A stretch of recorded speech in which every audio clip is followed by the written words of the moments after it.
following program is from NET, the Public Television Network.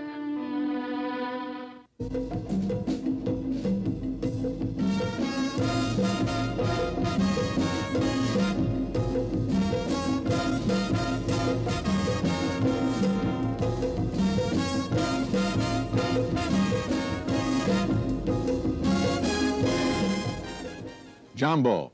Assalamu alaikum, brothers and sisters. I'm Lou House with William Greaves, welcoming you to Black Journal's first anniversary program. If you remember, it was 1 year ago that Black Journal first went on the air. Something can be implied about this country when 12 months after we began, Black Journal is still the only nationally televised program in America controlled by and for black people. An average of 1,800 program hours per month is aired nationally by network television. That's a big wow.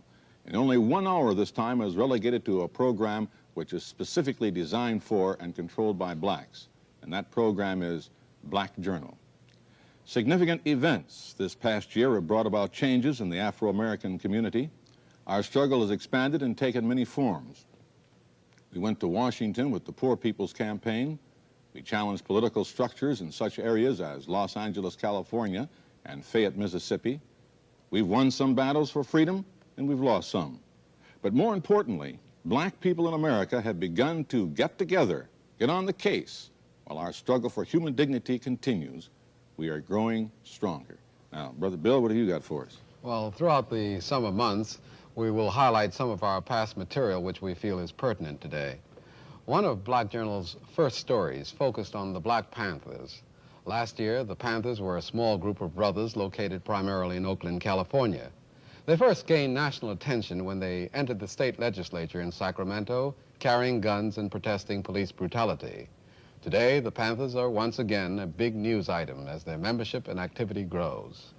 A year ago, Black Journal sent a film crew to California, and Lou House had that story. Huey Newton, the leader of the militant Black Panther Party, will go on trial July 15th in Oakland, California, accused of murdering a policeman. The Black Panther Party has attracted strong national support from radicals and intellectuals, black and white. The Panthers openly advocate the use of guns against the police, claiming that they don't attack, but will only shoot in self-defense, a point disputed by Bay Area law enforcement agencies. The Panthers say this is the only means of ridding the black ghetto of what they call police brutality and oppression. The party was founded in 1966 by Huey Newton and has membership estimated between 250 and 1,000. Within the last 8 months, their policy and police response has led to 2 major gun battles and to the deaths of a policeman and a Panther teenager. I'm telling you to take your hands off me. The Black Panthers first made national news just a year ago when they entered the state capitol in Sacramento armed with rifles and pistols. They were there, they said, to demonstrate opposition to the proposed legislation that would outlaw the carrying of loaded weapons. Wait a minute, now, wait a minute. Right in the office. Wait a minute. Who's under arrest? Am I under arrest? Am I under arrest? You place him under arrest. Go ahead, brother. Am I under arrest? Am I? Take your hands off me if I'm not under arrest. Am I under arrest? I'm telling you to take your hands off me. In the year following this incident, there were a series of armed confrontations between the Oakland police and the Panthers. The police maintain the Panthers have provoked these incidents. The Panthers claim the police are trying to liquidate their leadership and destroy the party. Last April, when Oakland police stopped a carload of Panthers, a gun battle broke out in this house. The details remain confused. Both sides claim they fired in self-defense. After 90 minutes of shooting, the Panthers surrendered. The Panthers say 17-year-old Bobby Hutton came out first with his hands up and was shot to death. The police say they thought he had a gun and was trying to escape. Eldridge Cleaver, author of the much-praised book Soul on Ice and Panther leader, was shot by police and arrested in the incident. Oakland Police Chief Gain. There have been many people in this city who have maligned this police department, who have, through some maudlin sentimentality or other reason, sympathized with the Black Panthers and the peace and freedom movement. And what real evidence is there to cause people to be so sick as to do that aligning? Take a look at this maudlin, unjustified junk that has been put out Bobby Hutton. They try to deify one who tried to murder policemen. And what do they say on this piece of paper? A black man who dedicated his life to defending the black community from racist oppression was murdered in cold blood by Oakland police. Ridiculous lies, ridiculous attempts to create prejudice. The Black Panther Party poses a real threat to the peace and tranquility of the city of Oakland. The Panthers have a different version of their role. Huey Newton, Panther leader, will soon be on trial for his life. We asked him about the origins of the party and their concept of self-defense. We use the Black Panther as our symbol because of the nature of a panther. A panther doesn't strike anyone, but when he's assailed upon, that he'll back up first. But if the aggressor continues, then he'll strike out. He'll wipe out his aggressor thoroughly, wholly, absolutely, and completely. The party is I like to call it a second party rather than a third party, because we see very little difference as far as black people are concerned between the Republican or Democratic Party here in the United States. We view ourselves as a colonized people. So we're in a situation of a mother country and a colony. And the politics of the mother country has not answered the needs of the black subjects in the colony. So therefore, this is a black political party, and it's a vanguard group for the freedom of black people. Originally, our party was called the Black Panther Party for Self-Defense. The name now has been changed to the Black Panther Party because many people misunderstood the scope of self-defense. The power structure, the establishment, has been aggressive towards us in every area, the social area, the economical area, and the political area. So therefore, we felt it necessary to erect a political party to defend and promote the general interests of black people. Aggression in the economical area is as real as aggression physically by the racist police that occupy our community as a foreign troop occupies territory. While continuing their defiant stand against the police, they seek support by running candidates on the white organized Peace and Freedom Party ticket and are publishing their own newspaper. Bobby Seale, Panther chairman. Every Saturday.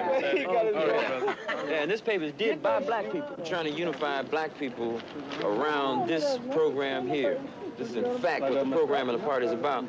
We say we want full employment. Every black man wants full employment. You know that. We want an end to the robbery by the white man of our black community. That's what we're talking about, like number 3. Number 4, we want decent housing, fit for shelter, human beings. You dig? And then we want education for our people that exposes the true nature of this decadent American society. We want education that teaches us our true history and our role in the present day society.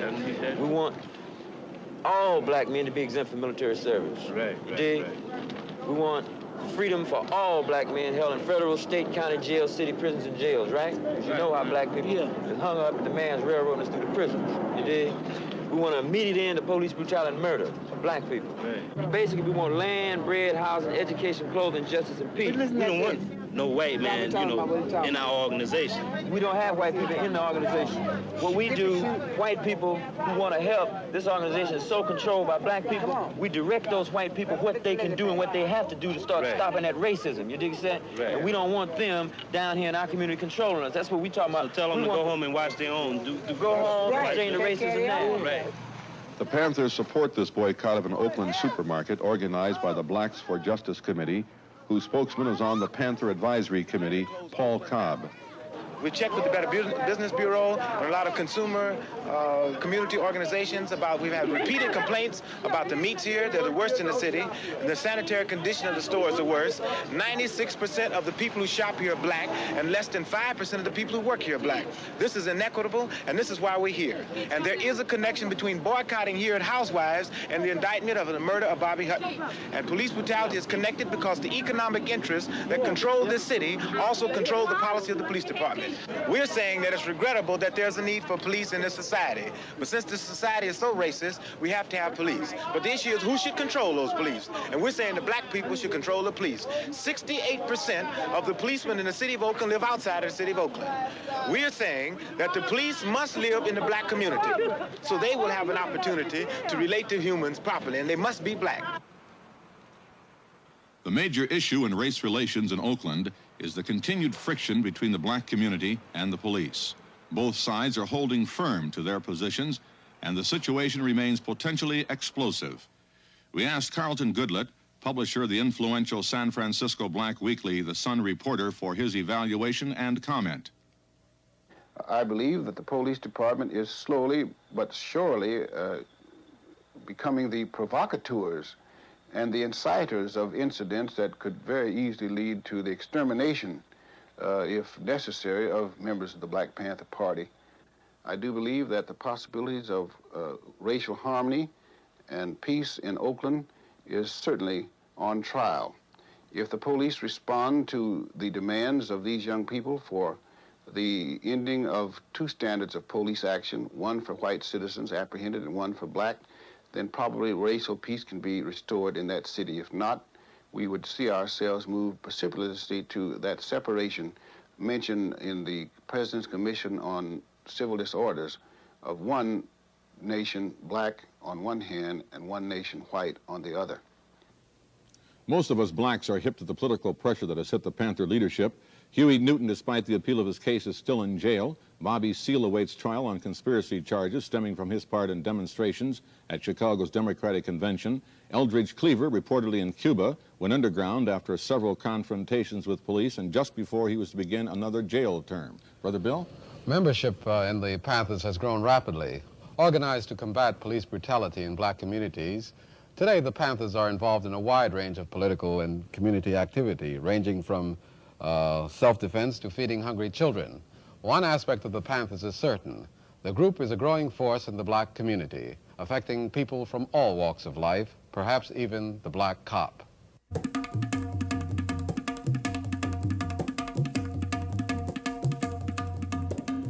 The black community, with its new sense of revolutionary pride, has increasingly come into conflict with police establishment. Significant elements of the black community view the police as agents of the white power structure who seek to maintain order at the expense of justice.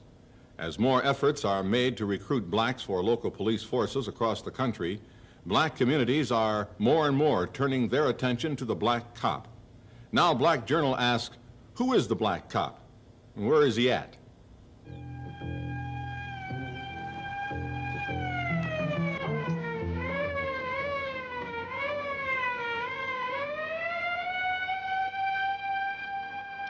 In New York City, whose black population approaches 20%, only 6% of the police force is black. David Walker is one of the 1,400 black members of New York's finest. His goal has always been to be a cop. Now a veteran of 2 years on the force, his beat is Central Harlem, a community bursting at the seams with a new sense of black awareness. As a black cop, David Walker's allegiance to this ideal is constantly under question.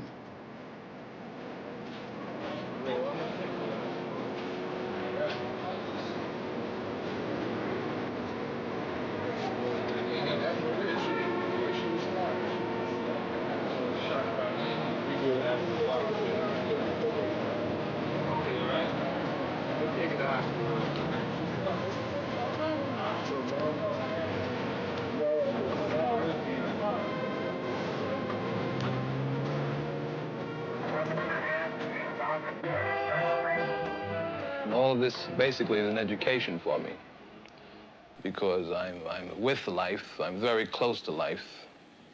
I'm seeing all phases of life being performed. I see birth and I see death.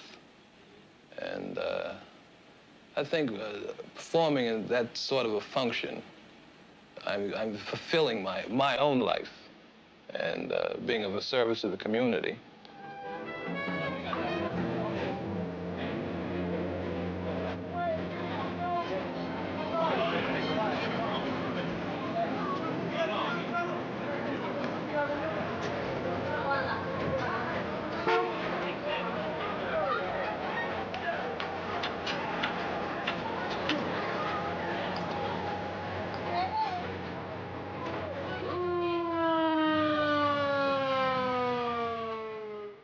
I feel my job is to protect property and life and property, right?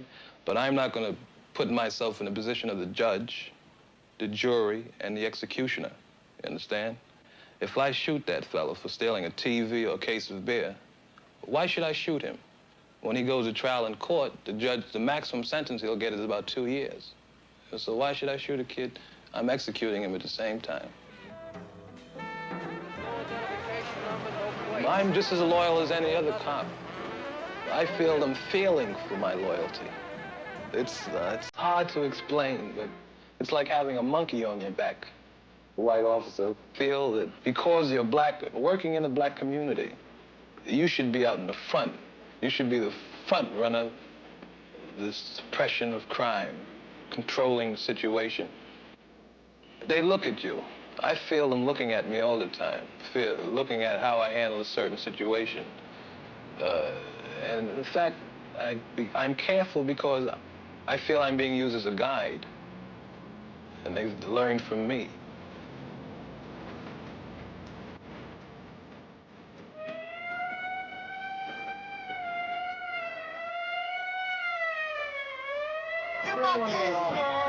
You get my keys, man!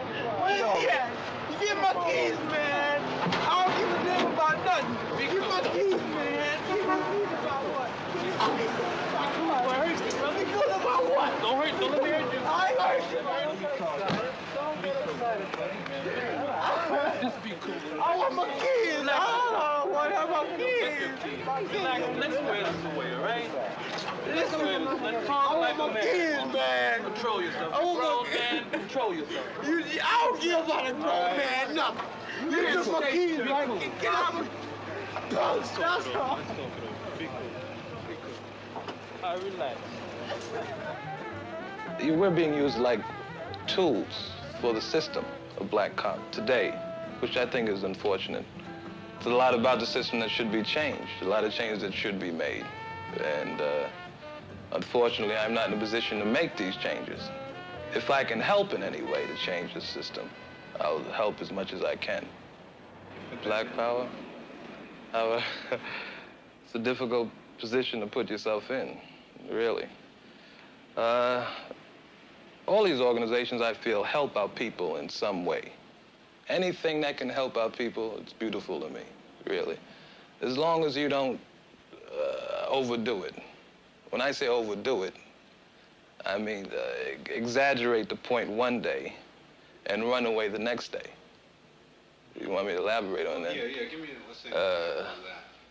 We have a few militants out there in the street who are hopping and barking about what should happen, how many changes should be taking place. And as soon as their point is made, as soon as a little money is put in their pocket, they'll make it the next day. You won't see them again for a while.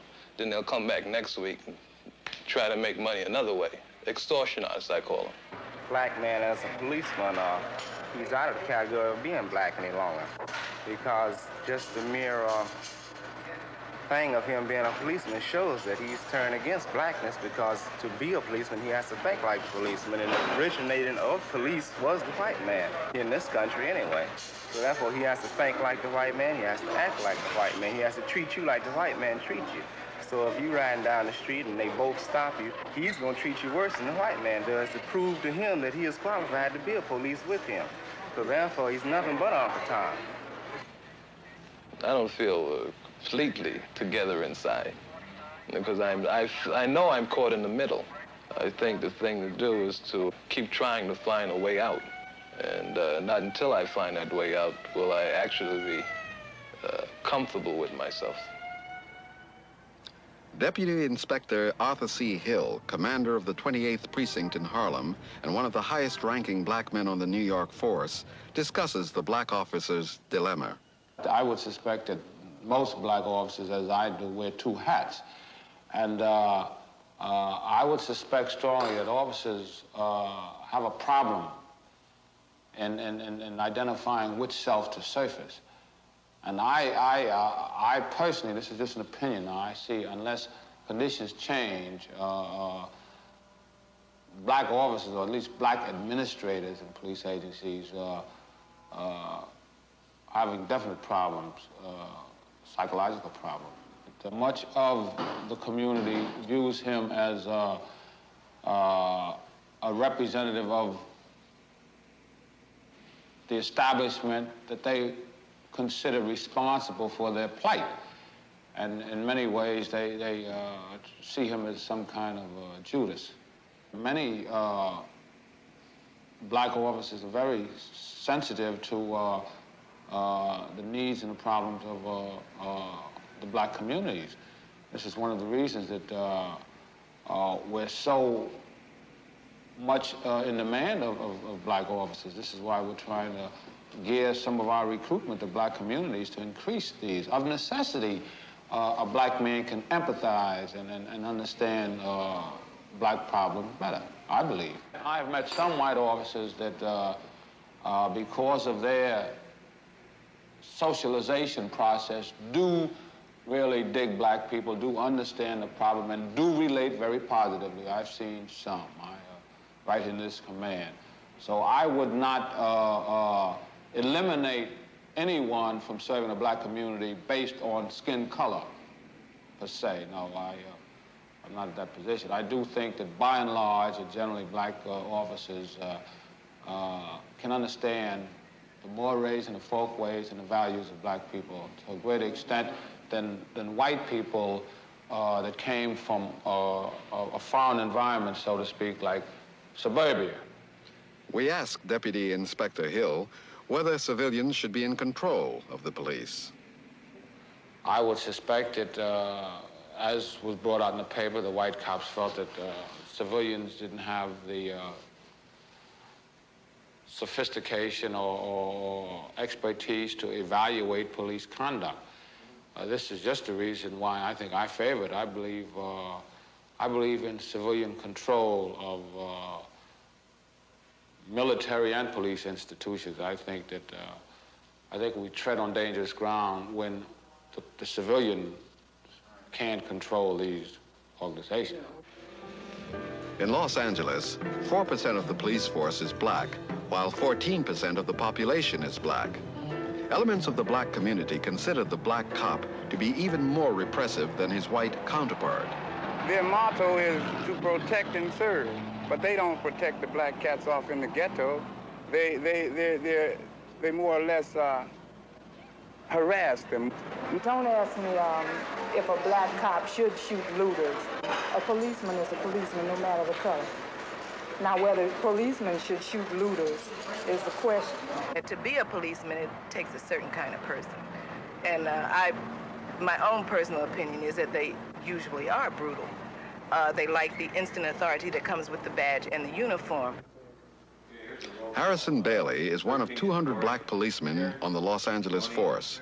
A veteran of 20 years, Officer Bailey prepares for night patrol in the Wilshire section of Los Angeles.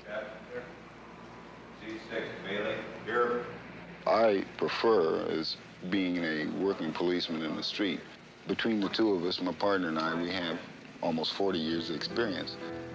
I think in my original training, I go back to the concept of the spirit of the law, not the letter of the law. If the law was enforced to the letter of the law in every instance, then sometimes justice wouldn't prevail. 14 ball, 3 ball going in with it. It's on the fight. Thank you.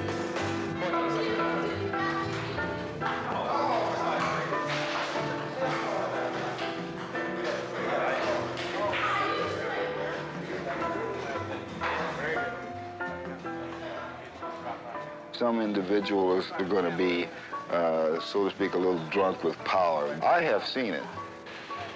I don't feel that way because over a period of years, I've gotten to the place where I don't have that personal feeling, or I don't become emotionally involved in a situation whereby it's a direct affront towards me as an individual. I've been called an Uncle Tom more than once. A model respect that all policemen have, be black or white, has gone down over a period of years due to the way the laws have been changed around and the way the courts have handled the situation? Well, I've had experiences with black cops that came down in a worse manner than the white ones have. More brutal. I don't know. It's just an ego thing with them. Anytime a man can deprive another person of his liberty, he's not going to like you. I mean, there's no way in the world that you're going to get people to actually love a policeman. He's not going into the white neighborhoods, stopping these people from doing things. He's coming around us. He can mingle with us because he's black, and then he takes advantage of us in so many different ways. You know, like, for instance, okay, we get stopped. Instead of normally, you know, get pulled over to the side and they say, okay, give me an operator's license or something like this, you know. You don't get this kind of treatment. You get knocked up against the car or something of this nature. It's really brutality. Seem to take the attitude that just because they are black, the law doesn't apply to them equally as well as somebody else. And I think this is where part of the problem lies. They want to be exempt from the law because I am of color and I am a policeman, so they feel that I should allow them to go and take somebody else. But I don't feel that way about it at all. Lieutenant Edward C. Henry, highest-ranking Negro on the Los Angeles force. I think it's very important the manner in which the officer conducts himself. If he conducts himself in a manner in which will invite to respect of the community, then he will get it. But if he doesn't, then he will receive the disfavor of the community, and they will not respect him. And he is the officer who is accused of being the Uncle Tom and being a traitor to the black community. I think if the black policeman would identify his role as a policeman as opposed to his role as a Negro, then this dilemma would be somewhat lessened or even completely eliminated. The black cop is the man in the middle. He seeks acceptance in the police community, which reflects the white society and the status quo. On the other hand, he's a black man from a black community, which is demanding change, a community which continues to ask him, which side is he on?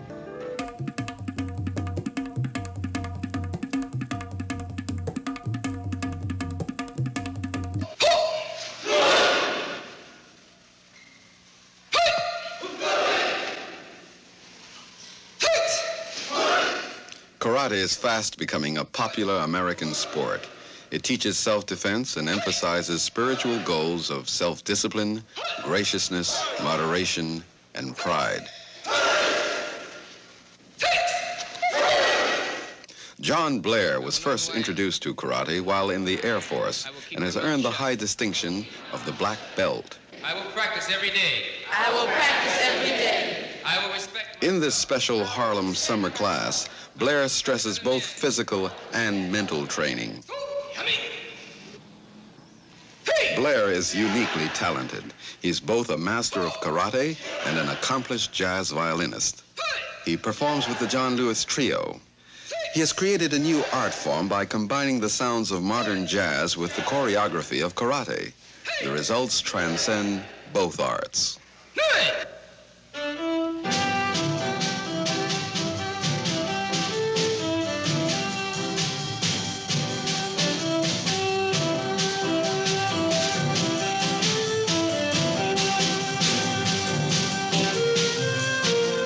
Ronald Takanashi, a superb karate man, is warming up for the kata, the essence of karate.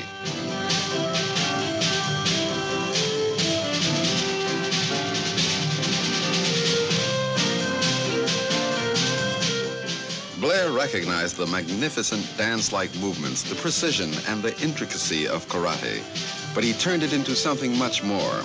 He has created a new kind of emotional experience, a new entertainment form.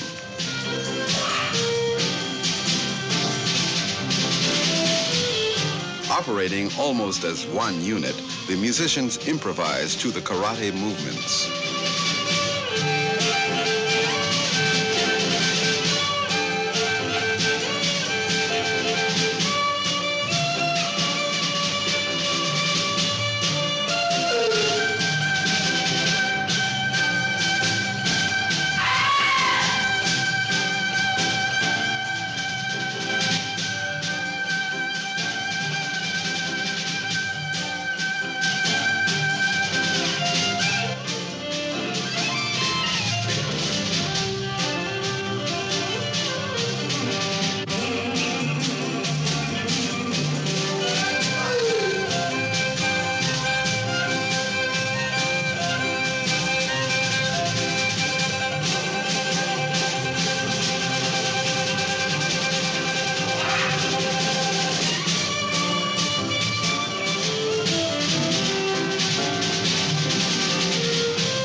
kata is perfected, the kumite, or free fighting, becomes a breathtaking ballet.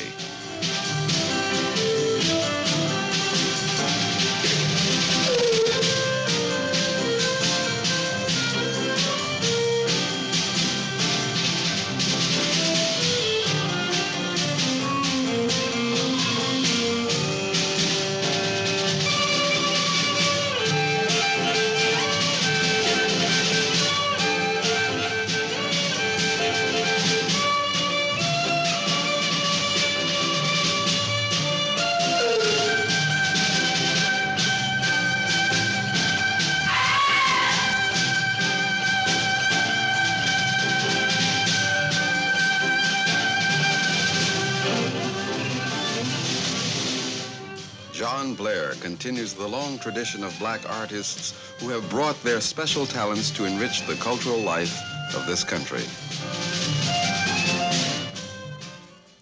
All hid, 5, 10, 15, 20 is all hid, all hid. For children, summer is a time not for school, but for fun. And here with a look at children's games, down home and up in here, is Leon Bibb. I got up and let them in. Children's games are much the same the world over.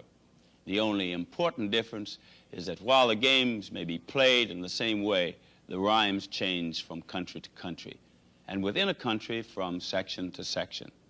There are games for schoolrooms, playgrounds, and the city streets, and the games draw their character from their locale. But whatever the surroundings, the enthusiasm for the game remains the same. I met Brer Rabbit in the pea vine. I asked him where was he going. That's from down home. On a recent visit to the Vineland Elementary School in North Carolina, we found that Southern games had much to do with animals and birds, things close to nature. For instance, they played a game called The Rabbit and the Hound. The hound chases the rabbit.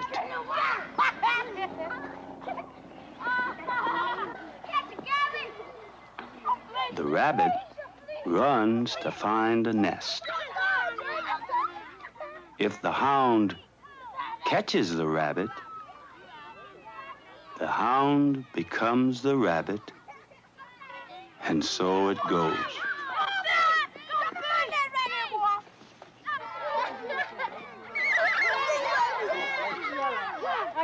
Here comes a bluebird through my window. Here comes a bluebird through my window. Take a little dance with goosey goosey gander. Take a little dance with the goosey goosey gander. Take a little dance with the goosey goosey gander. Hi-de-diddle-um-day, Evie-ivy over. I wonder what she's got for arithmetic. Now it's time for spelling. Spell cat. Now it's time to change your tack. First, the second, the third, the fourth, the fifth, the sixth, the seventh, the eighth, the ninth, the 10th, the 11th, the 12th. E-V-I-V over. Teach with a big fat stick. Now it's time to change your class. I won't go to Macy's anymore, more. Up north, not like down home. In the cities, the games that children play are not around trees and birds and animals. They instead reflect the day-to-day hard life experiences of the children of the city. All hid,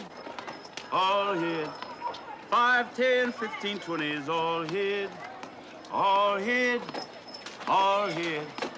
5, 10, 15, 20 is all hid. That's a play party game, a hide-and-seek game. There are many that come from all parts of the country, rural and urban.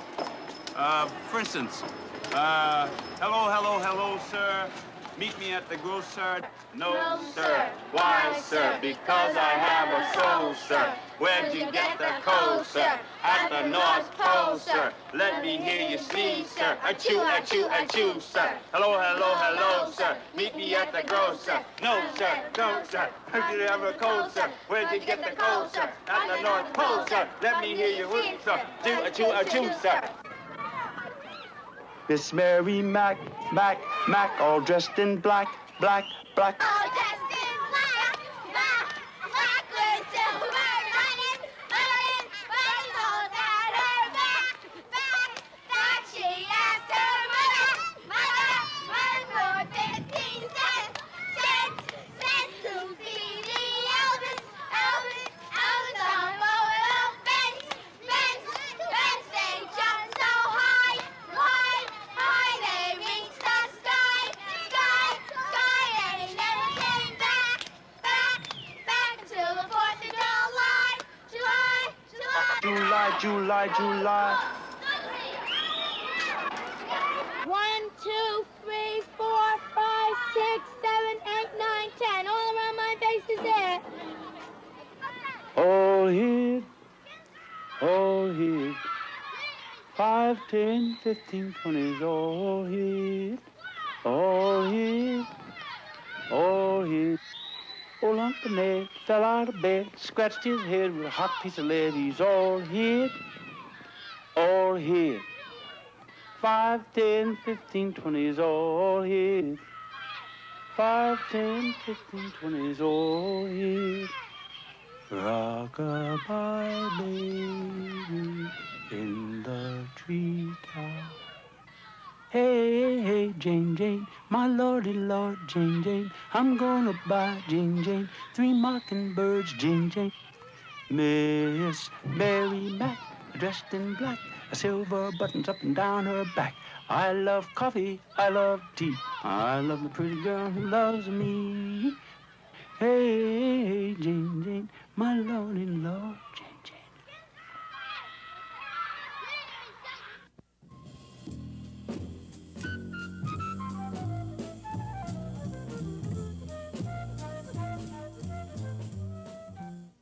In the last 4 years, 59 cooperatives have sprung up in 11 southern states. 57 of them are black. The catalyst of this movement is a Catholic priest from Brooklyn, Father Albert McKnight, who in 1964 founded the first of these cooperatives, Southern Consumers in Lafayette, Louisiana. Today, Southern Consumers has 2,000 members, owns 3 businesses, and is the motivating force behind a sweet potato cooperative, Yams, brother. Here with the report on the problems and progress of Southern Consumers is Father McKnight. The thing that struck me when I first came to Louisiana and spent my first 4 years strictly in what you would call church work was how irrelevant much of my preaching was when trying to preach to people who were hungry, trying to teach Christian morality to a family of 12 living in a 2-room house. And I see that there's a close association between taking care of the needs of the body and administering to the spiritual needs of people. Delcombe here is a fishing town. That's where most of the people earn their livelihood. And yet there's not one black person who owns a boat. And we discussed the possibility of getting loans from the Farmers Home Administration for them to buy a boat. They finally granted a loan to a group of 3. And last year happened to be a bumper crop for shrimp and oysters. And we were hoping to get the boat at the beginning of the season, but with all the red tape, the loan didn't come through till actually at the end of the season, and they finally got the boat.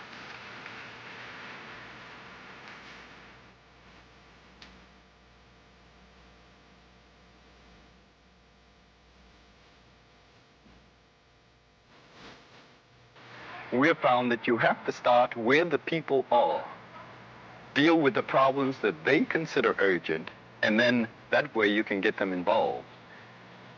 And it was from that idea that we started what today is called Southern Consumers Cooperative, whereby members, people who wanted to become members would have to pay $5 entrance fee. Then they would sign a subscription contract whereby they would invest a minimum of $300. We got the idea of why not a statewide organization where people all over the state would be able to join, and then from that money, we could go into a variety of businesses. Last year, we bought a piece of property a couple of blocks down in which we hope to build our own gasoline station. And after we bought the piece of property, this station came available, and we decided that it would be good for us to lease this station for a couple of years and see whether we could really draw the patronage that would make it worthwhile for us to build our own.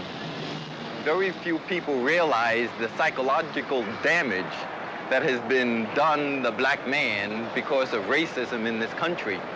And we find in black businesses it's very difficult to get black customers because of the psychological damage.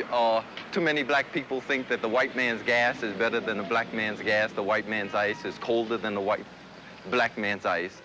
And it's an educational process that we have to go through, trying to educate the people to patronize their own businesses. The bakery idea was to produce a quality fruitcake, and it was, at that time, we had several guidelines.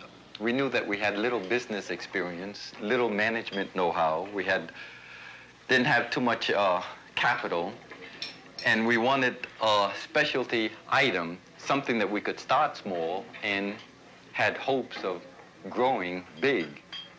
Well, this year we've made the first breakthrough. Baracchini is a candy company out of New York, and we've received an order from them for 10,000 two-pound fruitcakes, which actually is more than our total production last year of fruitcake. And we're hoping to land 2 other large orders like that that will establish a sound foundation for us so that we'll be able really to produce fruitcake 6 months out of the year. In Louisiana, we have the highest rate of interest, 42%. And it's the poor people who really have to pay that. So we got people together, talked about the problem, and then they decided to start saving their money, and from the money that they saved, they would borrow at a cheap rate of interest. The People's Enterprise Loan Company, Incorporated, became a reality sometime in 1964. It was decided by the members that poor people are having a hard time getting ready cash from the local lending operations due to low income. Most of the loans are for low-income families, and they haven't had any business experience before, and most of them can't qualify to get loans anywhere else. So usually it's used as a sort of business training for them too. So while they borrow, they invest. Each month for every $100 they borrow, they invest $1 in either People's Enterprise or the cooperative. Well, this is one of the largest areas in the country that grows sweet potatoes, or they grow more in this area than they do any other area in the country.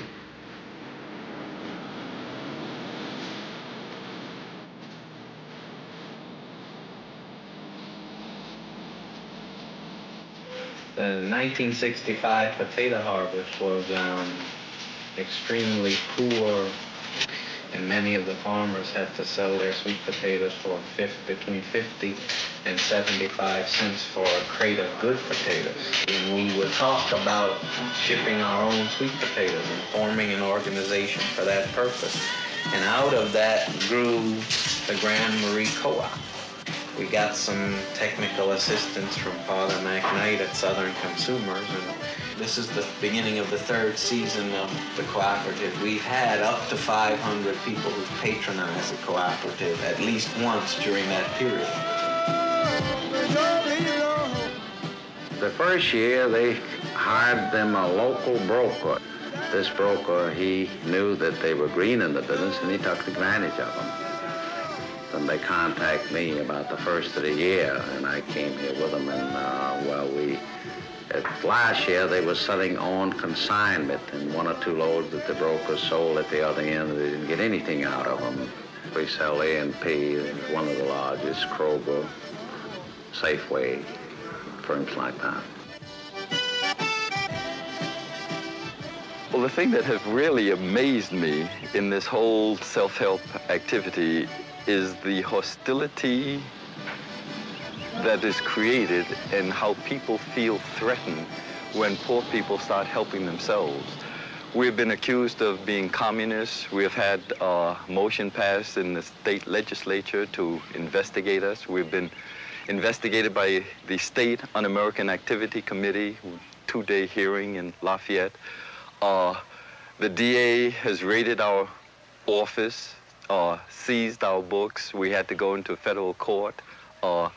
We applied for a temporary restraining order from the local federal judge, but because of the local politics, he didn't want to become involved. We had to go to the Court of Appeals, where we did get a temporary restraining order, forcing him to hold a hearing. And since then, the local politicians have, I think, gotten respect for us now, and the harassment is undercover and not as open as it has been in the past. In this society, we are in need of genuine social and economic changes of institutions. The way people think and act have to be changed. The way the black man thinks about himself has to be changed. The way the white person thinks about black people have to be changed. And this change can only be brought about through small groups of people dealing with the problems, changing their own mentality, and then slowly working in the community, enlisting the assistance of other people.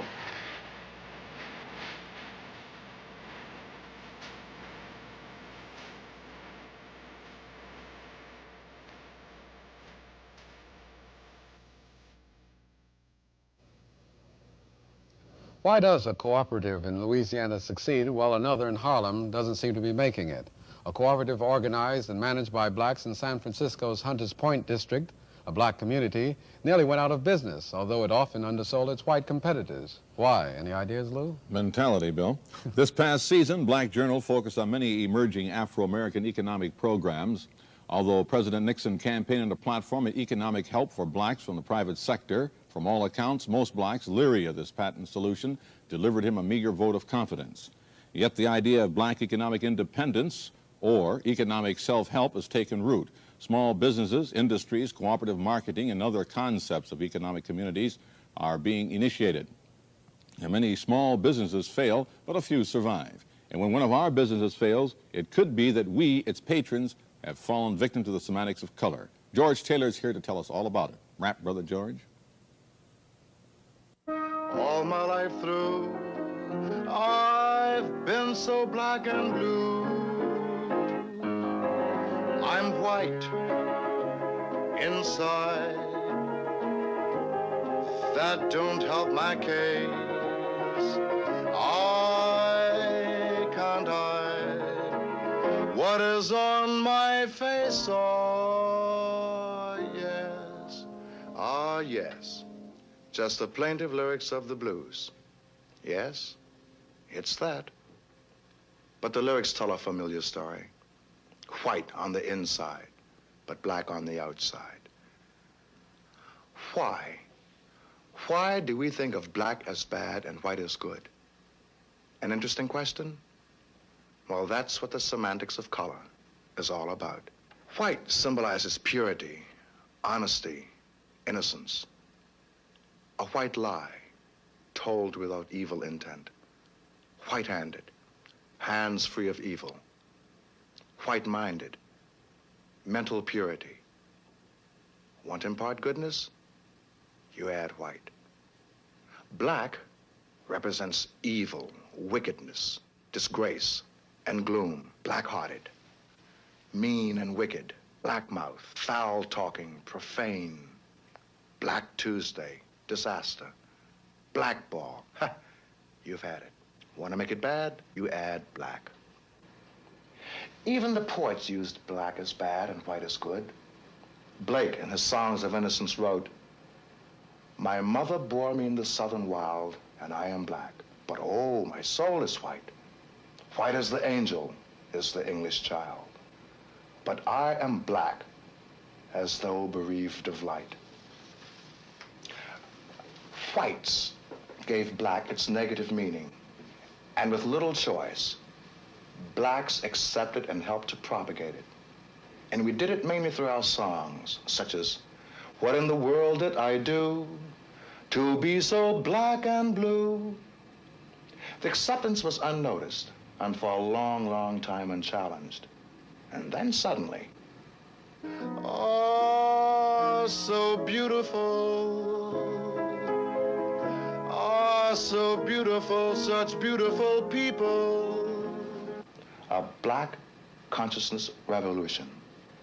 A revolution that is filling the need for identity and pride by taking the historical negativeness of black and using it in a strong, positive way. As is the case with many revolutions, this one is being waged by our young blacks. We asked several of them, what does the expression "black is beautiful" and "it is so beautiful to be black" mean to you? They have their own unique way of expressing themselves. Listen. It means exactly what it sounds like. Black is beautiful. It's beautiful to be black. Just like if I was white, I would say white is beautiful. It's beautiful to be white because this is a form of self-love, in my opinion. But I'm speaking just for myself. I can't speak for the whole race, but I think it's beautiful to be yourself. And when you say black, I don't know, but it does something to me because a lot of people are afraid of that word black. But I am not afraid of it because if you take it for what it means, as I said to myself, black is a word that means beautiful to me and something that I really believe in for my race because it's something that brings us together and what we want to fight for. And a lot of us are not afraid of the word black the way the majority of people are because they don't understand it. You know, well, in other words, you don't need no suntan or nothing like that to try to hide your color because black is beautiful. Long times ago, you used to think that being black, you know, you were ashamed of it because you were, you know, supposed to be brainwashed by the white man that you were inferior to him. But now, you look at yourself and you see how beautiful you are and you don't have to feel inferior to him anymore. And so when I hear the expression black is beautiful, I think of myself and all of my other black brothers and sisters. And that's what I feel of black is beautiful. We've always been beautiful, but it's just that people are now discovering it, if that makes any sense. Like, we've always known, but people all over the world are beginning to really dig what it's all about now, and they've stopped suppressing us, and they're letting us go. So I think that's basically what it means, that black is beautiful, or it's hip to be black, because there are quite a few white people that would love to be black now. But for young people especially, to know the beauty in being black, to know so much about your ancestors and the things you've done in this century, in this day, and in times past is so, it just means so much. It's like knowing your name, your address, these fundamental things. This is what should be known to all black people and to white people also. And when you know this, you know how truly beautiful black is, because, I don't know, it's just too good. And that's where it's at. You're so beautiful. Oh, so beautiful. Oh, so beautiful, such beautiful people. And you're beautiful because you're black, black, black, beautiful and black.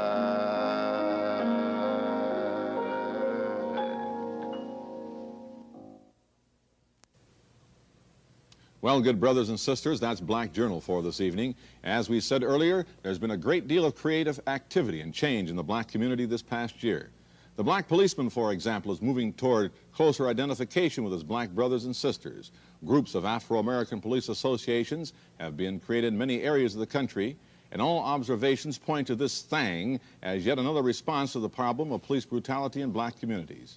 It has taken some of us a while to understand that black is beautiful, and our problem of understanding our worth and our value was clearly described by George Taylor in his Semantics of Color. Some observers feel that blacks in America have been reacting to racist oppression, and that now, rather than reaction, what we need to do is to act, to build, to grow, to live, to share, to love, and to do. A man must act if he is to shape and control his destiny. If he does not do this, he is less than a man. Next month, Culture on Black Journal. We'll take a look at some African and Afro-American history. There'll be a session with Elio Pomari's dance troupe, and Black Journal will take a look at Black theater. As many of you know, Black Journal is operating on a reduced budget. To continue presenting Black Journal in the fall, we need you, our viewing audience. And if you want Black Journal to continue, brothers and sisters, send a letter or a postcard to Black Journal, NET, 10 Columbus Circle, New York City, New York, 119. So until next month, this is Lou House with William Greaves. Tell the brothers on the street now, one gay, sagay, y'all.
This is NET, the Public Television Network.